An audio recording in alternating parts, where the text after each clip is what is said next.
ce sont les artistes qui l'ont créé. Hein. On va dire il y a 35 ans. Il faut resituer dans le contexte parce qu'aujourd'hui, le rapport de la région, qu'on appelait la province, il y a toujours qui utilise ce terme qui date de l'Ancien Régime, mais bon, il y en a toujours ça qui ça fait plaisir. Ceux qui habitaient en région, les artistes en particulier, ils étaient assez isolés par rapport à l'information globale de ce qui les concerne, aussi bien de l'information sociale, juridique, fiscale et autres, que de l'information directement qui concerne leur travail. Donc voilà, donc on a pris la décision de mettre en place cette structure. À l'époque, on refaisait la vie et la planète jusqu'au bout de la nuit, il y a certainement encore aujourd'hui, mais au bout d'une fois, 2 fois, 10 fois, 1000 fois, on s'est dit, les artistes, c'est pas de baratin qu'ils ont besoin, ni même de philosophie, parce qu'ils sont capables de la faire eux-mêmes, et là, c'est un autre dossier. Ils ont besoin de services. Et on a créé cette structure de services. Donc, ce sont des artistes de Valence, de Grenoble et de Lyon, qui ont créé cette structure, et qui a 35 ans aujourd'hui, et vous êtes dedans.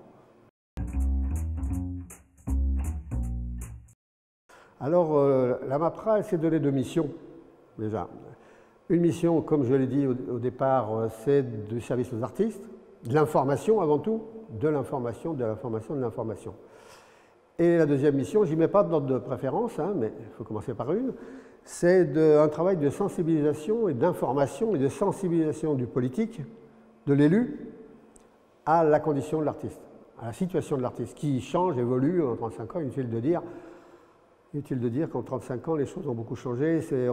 On peut dire qu'on est sur une autre planète, mais c'est dans l'ordre des choses, c'est normal. Mais c'est une autre planète. Donc, le politique qui ne connaît pas très bien ce milieu, parce que le milieu des arts visuels, dans le sens large du terme, des arts plastiques, dans le sens plus précis du terme, est un vaste monde. Et en fait, il est peu connu. Il est peu connu par le citoyen, il est peu connu par le décideur. Le décideur, qu'il soit public ou privé, il est peu connu. Et donc nous, notre travail qui est fait uniquement, cette fois, par l'associatif, est une information et une sensibilisation de l'élu, et c'est quelque chose c'est comme le mythe de Sisyphe. Il faut monter toujours en haut de la colline et on redescend beaucoup, et on remonte et on redescend. C'est une question de pugnacité, de croire et de savoir ce qu'on fait, et de savoir que les artistes en ont véritablement besoin, et peut-être aujourd'hui, encore plus qu'hier. Peut-être pas plus, mais largement autant.